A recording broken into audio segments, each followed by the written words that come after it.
dans le ciel. Et quand il prononce cette parole dans le ciel, maintenant, les hommes qui sont en train de faire culte dans un lieu reçoivent la parole qu'il a prononcée. Et ceux qui ont le don de vision reçoivent cette parole sous forme de vision, c'est instantané. Et ceux qui ont les langues, le parler en langue, ils commencent à recevoir la même parole sous forme de langue. Et ceux qui ont le don de prophétie, ils reçoivent la parole sous forme de prophétie. Et ceux qui ont la parole de sagesse reçoivent. Le Seigneur est en train de parler à l'instant, au ciel, pendant qu'il parle. Nous sommes ici. En fonction des dons qu'il y a en nous, on reçoit ça exactement au même moment. C'est pour ça que la prophétie commence toujours par un mouvement prophétique dans l'esprit. Et vous pouvez voir, lorsque nous sommes assemblés, quand la prophétie peut déjà venir, je sais. Parce qu'il y a un mouvement de l'esprit dans la salle. Directement, je vois une personne en train de parler en langue. Moi-même, je reçois. À un moment donné, je commence aussi à parler en langue. Et les paroles de sagesse commencent à monter dans mon cœur. Pendant ce temps, la sœur qui se place ici, là, elle commence à parler en langue. Elle commence à manifester parce que tout le monde ne manifeste pas l'esprit de la même manière. Et si c'est la sœur, je sais à peu près comment l'esprit commence à se manifester. Et je vois le mouvement d'esprit dans la salle. Alors, lorsque nous sommes donc tous des prophètes et que chacun commence à s'agiter, le mouvement d'esprit est là, alors il faut faire attention. Parce que quand quelqu'un veut s'est déjà levé, ça veut dire que c'est la personne que Dieu a choisie pour partager la prophétie en premier lieu. Voyez un peu. Donc quand la sœur se déplace, elle commence à avancer ici. Ça veut dire qu'elle a déjà reçu la parole et elle veut communiquer. À ce moment-là, s'il y a quelqu'un d'autre dans la salle, l'esprit est toujours en elle, la personne doit se maîtriser. Pour que dès que la sœur finit le message, l'autre entame le message. Sinon, à un moment donné, on va se retrouver dans l'église avec deux ainsi parle l'Éternel. L'autre dit ainsi parle l'Éternel, ainsi parle l'Éternel. Et à un moment donné, il y a la confusion. C'est ce que l'apôtre Paul dit. Que comme l'esprit du prophète est soumis au prophète, alors le premier prophète peut prophétiser, parce que le premier prophète, c'est celui qui a déjà déclenché le mouvement prophétique. C'est-à-dire, le mouvement prophétique veut dire quoi? Je suis ici. Je suis là dirigé pour aller proclamer. Et pendant que je veux proclamer, les autres prophètes qui sont en train de voir, ils doivent utiliser ce qu'on appelle quoi? L'esprit du prophète est soumis au prophète.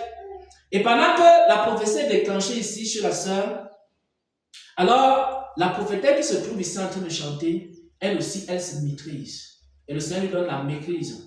Et quand la sœur finit directement, le mouvement déclenché sur elle.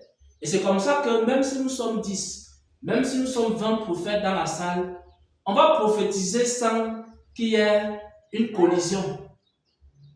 Parce que si on ne respecte pas l'esprit du prophète est soumis au prophète, il y aura quoi? Une collision prophétique. Il y aura tamponnement prophétique.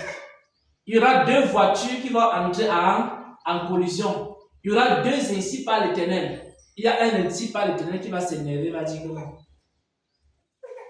Vraiment, on méprise ma part ainsi par l'Éternel ici. Et la personne ne va plus parler. Donc, voilà un peu comment la prophétie commence. Par le mouvement prophétique, parce que Dieu donne la même parole au ciel au même moment. Tous les récepteurs ont déjà reçu.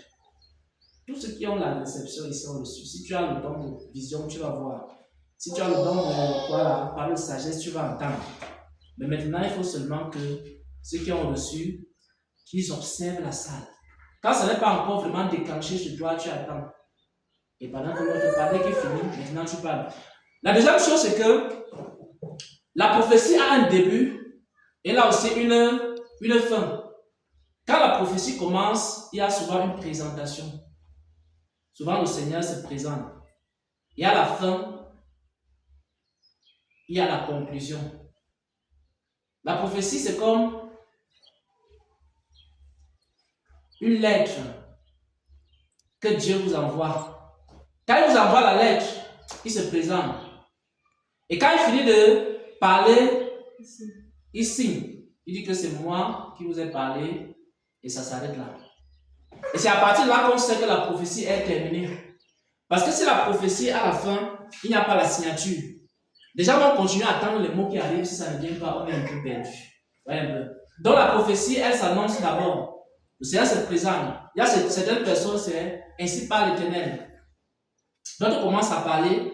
Et à la fin, maintenant, la prophétie s'arrête.